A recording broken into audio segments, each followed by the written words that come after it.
जय हिंद, जय भारत। दोस्तों, आप सभी का आपके अपने YouTube चैनल स्किल्ड एजुकेशन 313 पर हार्दिक स्वागत है। उम्मीद है आप सभी स्वस्थ होंगे एंड मस्त होंगे। दोस्तों, आज की इस वीडियो में बात करेंगे एसएसबी इंटरव्यू के एक इम्पोर्टेंट पार्ट साइकोलॉजी। साइकोलॉजी में भी सब पार्ट होते हैं। टेट के बारे में बात करेंगे। सबसे पहले मैं आपको बताना चाहूँगा कि यदि आप एसएसबी में सक्सेस पाना चाहते हैं तो तीनों पार्ट को एक साथ लेकर चलें, चाहे वो जीटीओ है, इंटरव्यू है या साइकोलॉजी है। तीनों पार्ट अपना एक इक्वल वेटेज कैरी करते हैं। ठीक है, all three parts have their equal importance. ठीक, चाहे वो इंटरव्यू है, साइकोलॉजी है या तो फिर वो जीटीओ है। ठीक, इक्वल क्यों दोस्तों? क्योंकि यदि आपने किसी एक पार्ट में अबो एवरेज कर दिया, मीन्स गुड कर दिया, ठीक, दूसरे में आपने मीडियम किया और थर्ड में आपने एवरेज किया, इस केस में आप कभी भी सिलेक्ट नहीं हो सकते। या कि एक में किसी में आपने एक्सीलेंट कर दिया, बहुत हाई कर दिया, और दूसरे में आपने बिलो एवरेज या एवरेज किया, तो भी आप सिलेक्ट नहीं हो पाएंगे। आपको तीनों डिपार्टमेंट में इक्वल इंपॉर्टेंस लेकर इक्वल परफॉर्मेंस देनी पड़ेगी।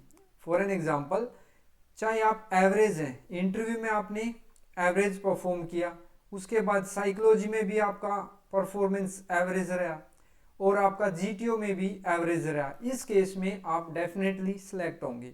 मींस आप एक ऐसी पर्सनैलिटी हैं जो कि हर सिचुएशन में एक इक्वल परफॉर्मेंस करते हैं। मींस एवरेज से नीचे नहीं। मींस आपके अंदर जो आपकी साइकोलॉजी है, आपकी जो पर्सनैलिटी है, वो फ्लैक्चुएट नहीं हो रही है कि आप आज अच्छे हैं, कल बहुत खराब आपकी सिचुएशन चली जाएगी परफॉर्मेंस। ठीक है, या आप अच्छे दे रहे हैं, एक्सीलेंट में आ रहे हैं, तो ऑल थ्री पार्ट्स में आपको एक्सीलेंट परफॉर्मेंस करना होगा यदि आप सिलेक्शन चाहते हैं तो। ऐसे ही same case, for an example, psychology में टेस्ट डिफरेंट डिफरेंट होते हैं, वेट, TAT, SRT and self description test.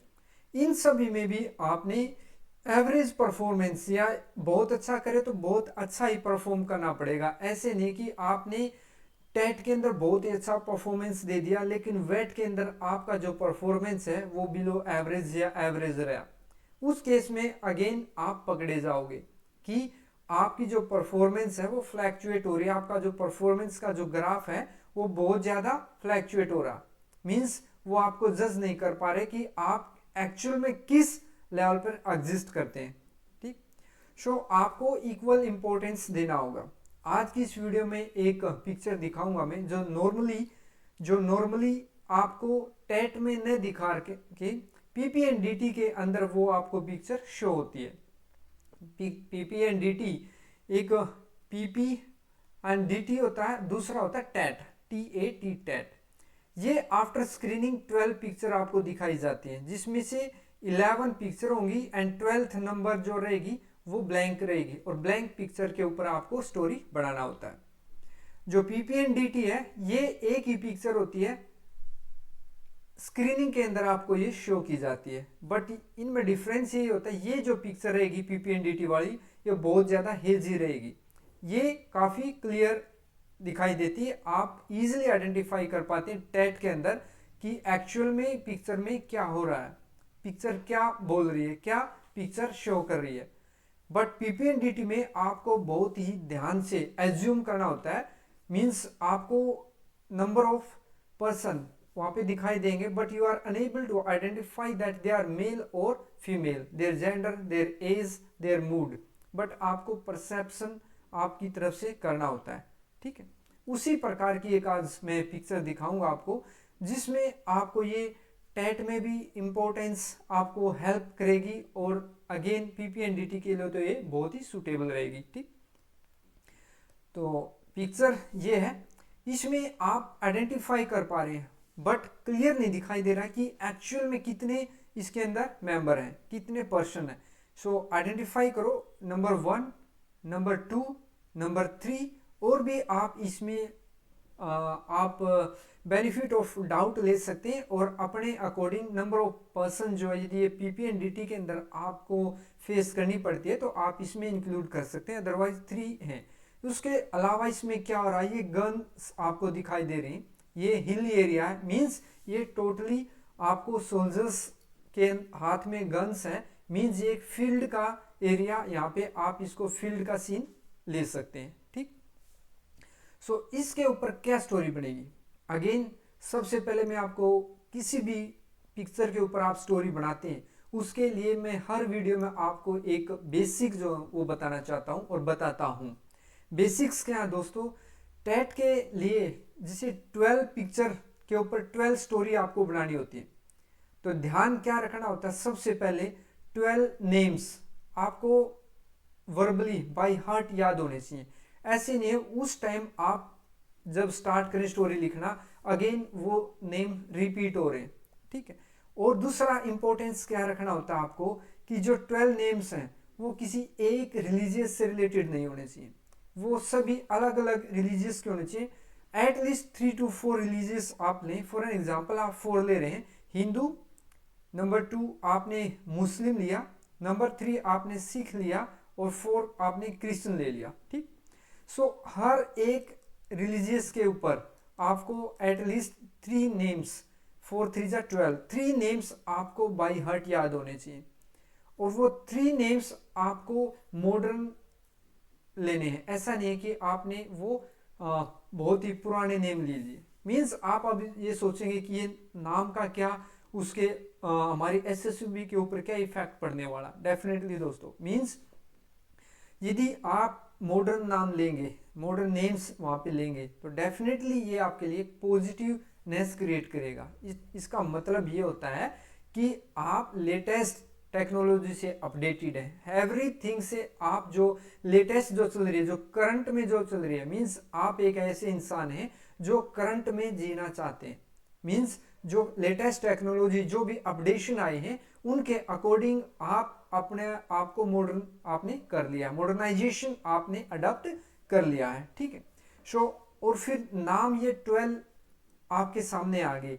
ऐसा नहीं है कि फर्स्ट 3 में आपने all Hindu names, all 3 names जो वो हिंदू आपने रिटर्न कर दिए। First story, second story, then third story, तीनों में आपने हिंदू स्टार्ट कर दिया।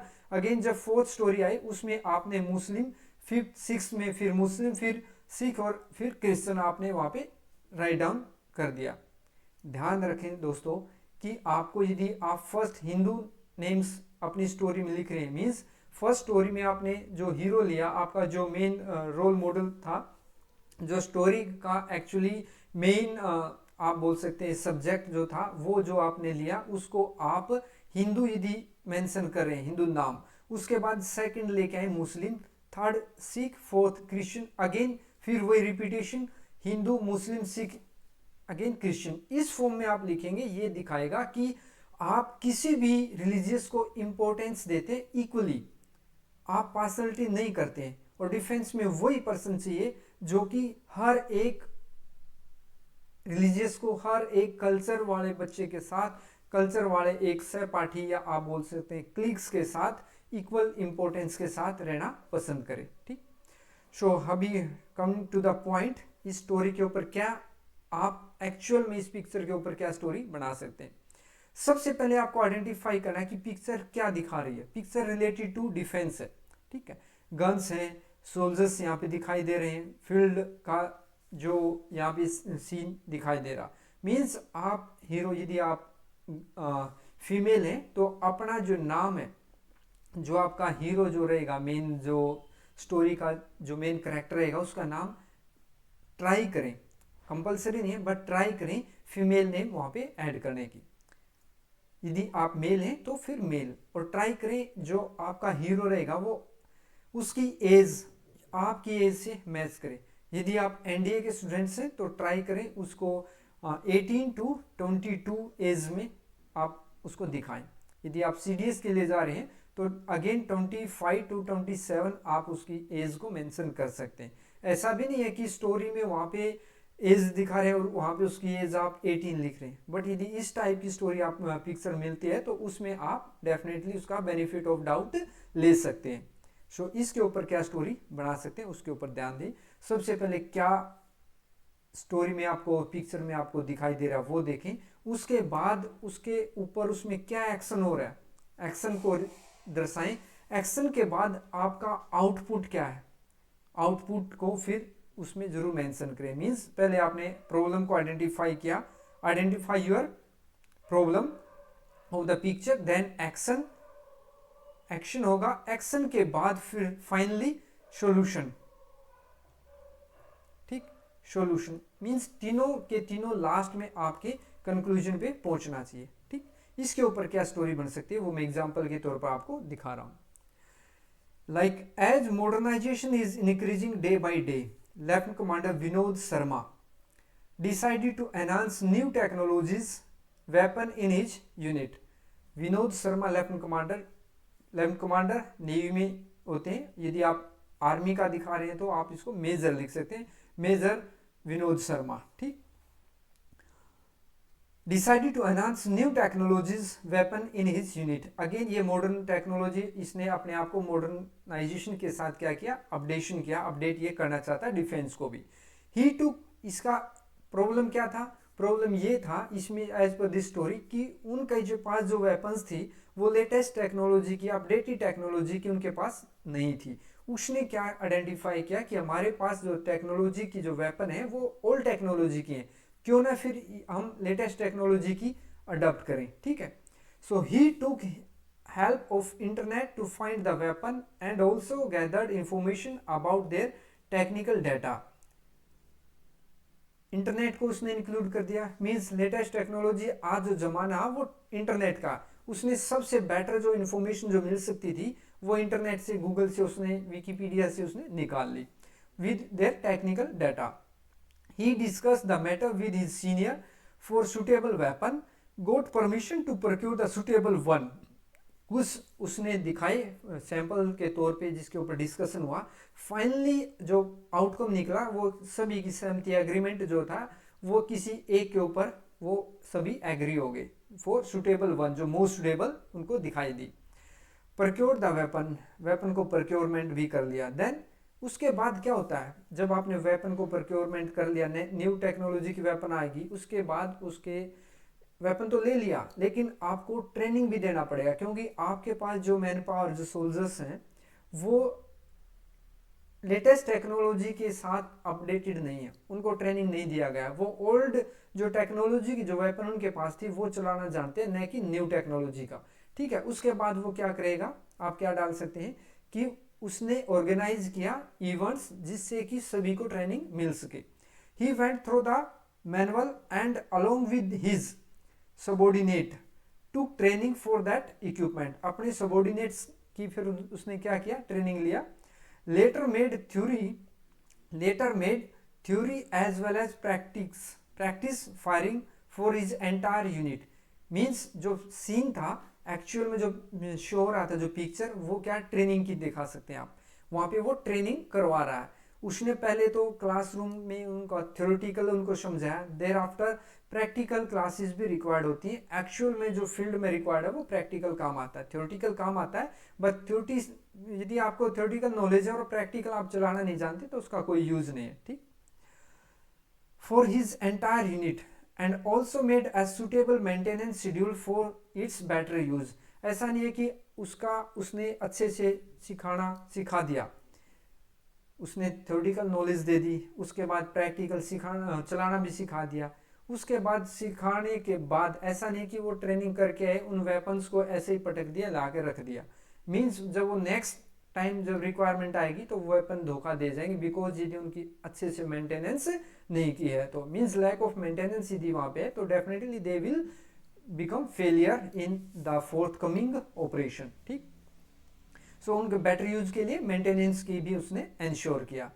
Finally his units capabilities increased and he satisfied with this result, with the result आप बोल सकते हैं, क्योंकि यहाँ पे लास्ट में आपको एक ध्यान रखना कि आपको किसी रिवार्ड या अवार्ड की तरफ नहीं भागना। हीरो को कि उसने ये इस काम के लिए काम किया, उसको ये अवार्ड मिल गया, वो रिवार्ड मिल गया, प्रमोशन मिल गया, नथिंग एल्स। ठीक है, आपको सिर्फ सेटिस्फैक्शन के लिए आपको उसके सभी के सभी एक्शन दिखाने होते हैं। मीन्स ट्राई करना, जैसे इसमें हमने कंक्लूड किया लास्ट में कि हिज उसकी जो यूनिट थी उसकी कैपेबिलिटी इंक्रीज होगी। मीन्स उसने काम किसके लिए किया, betterment of his entire team, entire unit. और डिफेंस फोर्सेस में वही इंसान चाहिए जो कि अपने सेल्फिशनेस के लिए काम नहीं करके बल्कि एंटायर यूनिट के लिए, एंटायर टीम के लिए काम करे। और टीम सक्सेस ही डिफेंस फोर्सेस में रिक्वायर्ड होती है टू विन द वॉर। ठीक, फाइनली आप ये लिख सकते हैं कि and he satisfied with the result, वो रिजल्ट से सेटिस्फाइड हो गया। ठीक है, सो दोस्तों ये स्टोरी आपको कैसे लगी जरूर कमेंट सेक्शन में बताएं।